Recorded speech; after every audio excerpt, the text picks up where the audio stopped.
Yo, what up? Here's the Vapor. Welcome to my channel. My name is Shane. So here today, what I'm gonna show you is this, the SXmini SL Class V2. The king is back.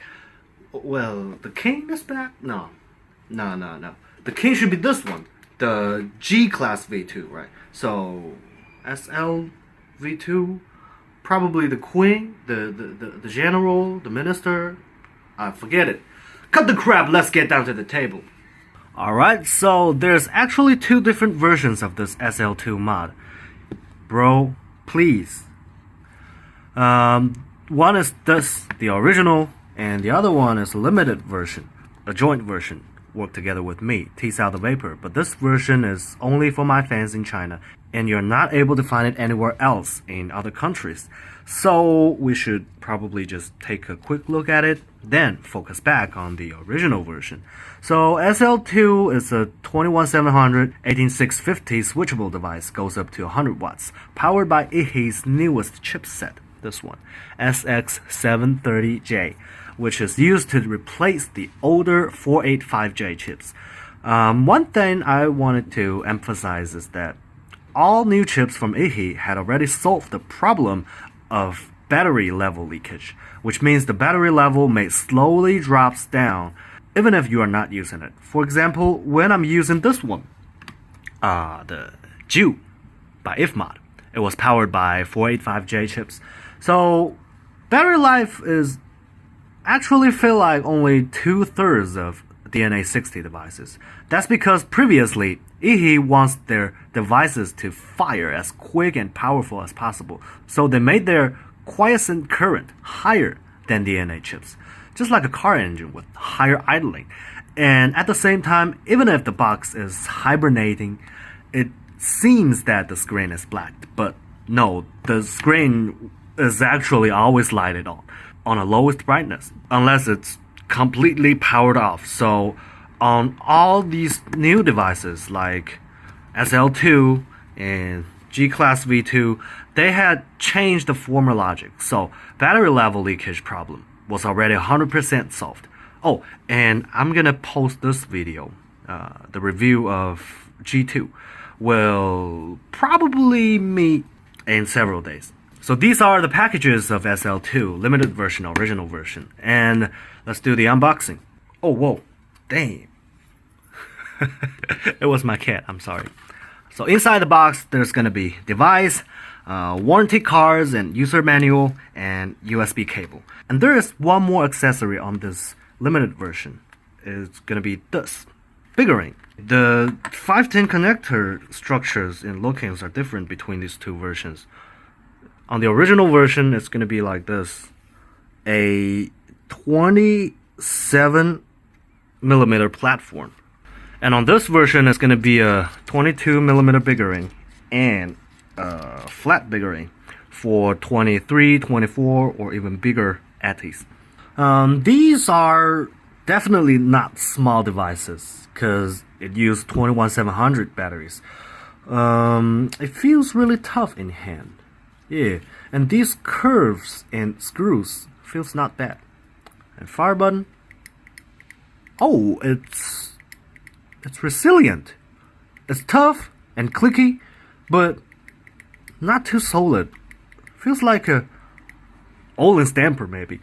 And here is a TFT IPS screen and a joystick and USB Type-C. And these are how they gonna be look like from behind.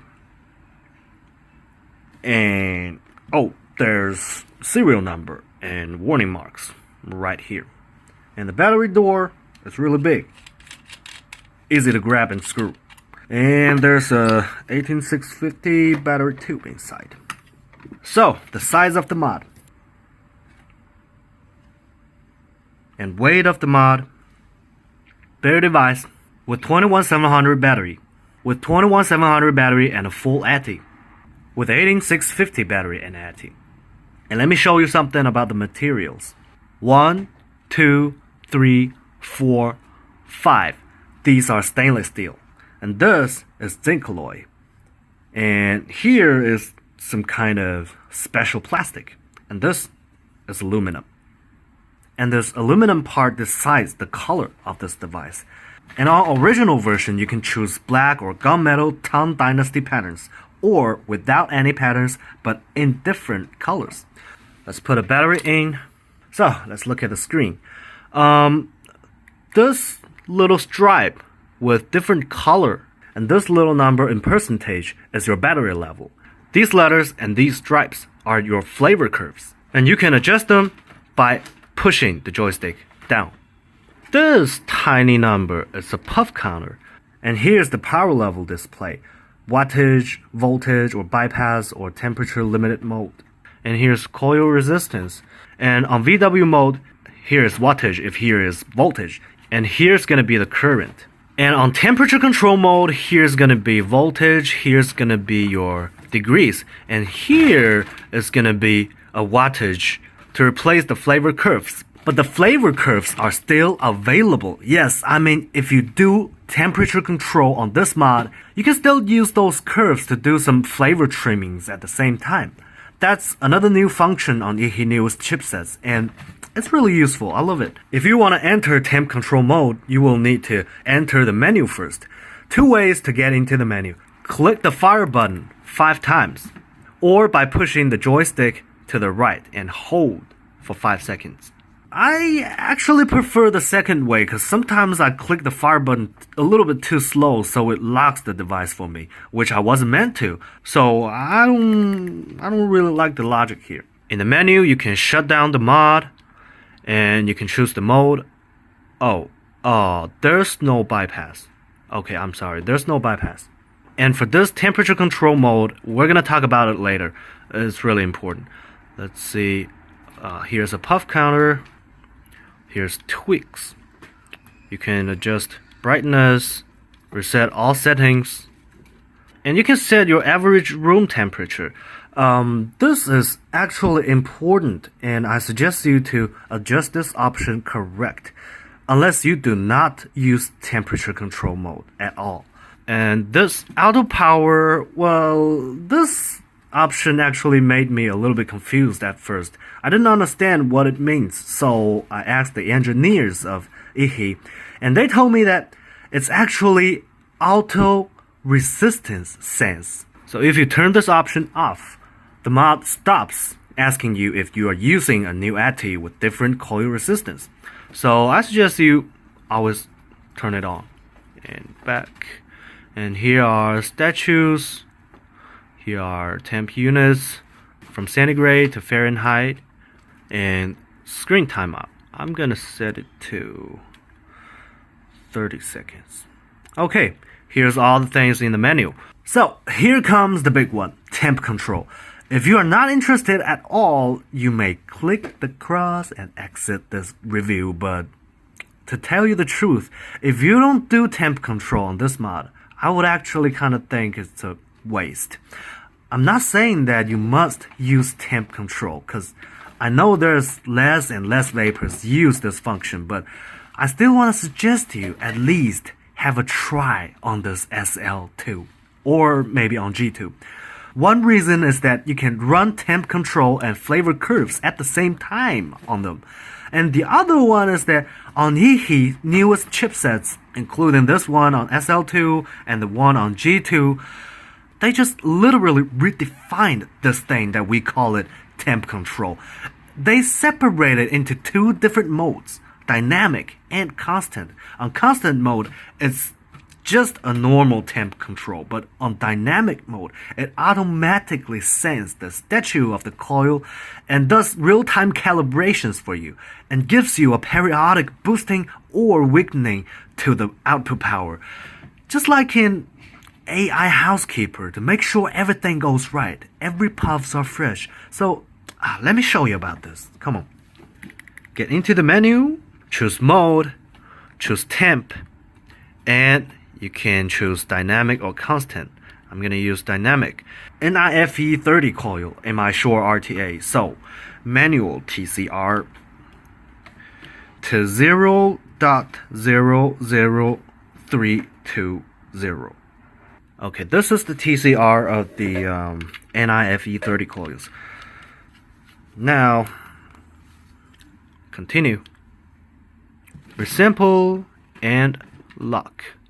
So, setting completed.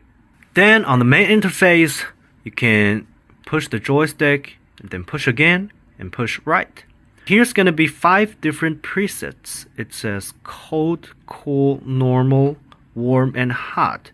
It actually gives you a preset temperature and a voltage, but you can still adjust it by yourself.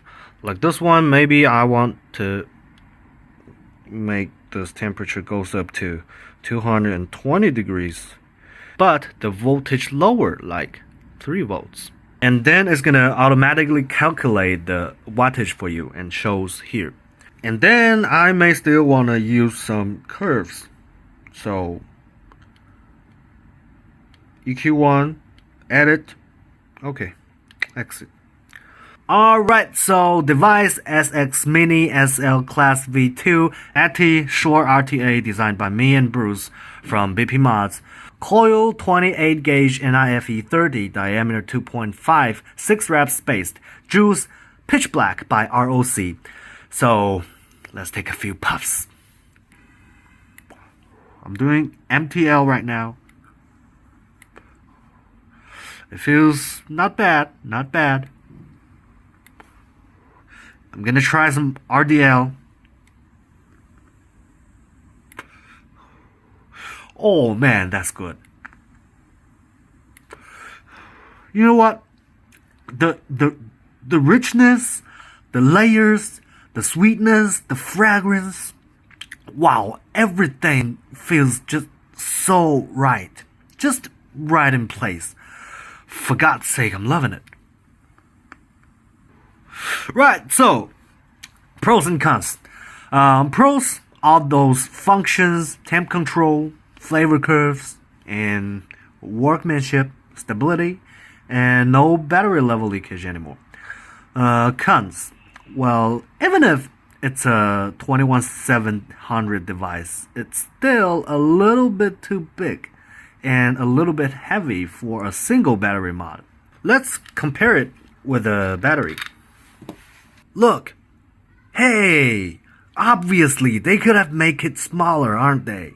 And the other thing is that I really like the dynamic temp mode, but on this mod, it seems a little bit too sensitive to the coil resistance, to the room temperature, and to some slightly TCR errors. Because I've been in this situation for several times. Like, my SL2 told me there's no juice and refused to fire. I solved this problem by first completely clean my AT, including the 510 connector and inside the deck. Then manually lock the coil resistance about 0.03 to 0.05 ohms higher than the resistance that this mod had detected. Then everything went right. It didn't happen this time on my video, but it did happen before. So I don't know if this happens to everyone. And I don't know if everybody is able to fix this problem by some operations like what I've done. So I hope you won't have this issue anyway. Well, so here are all I wanted to share with you about this SXmini SL2 by Yihi. Thanks for watching, my friends. Goodbye and good night.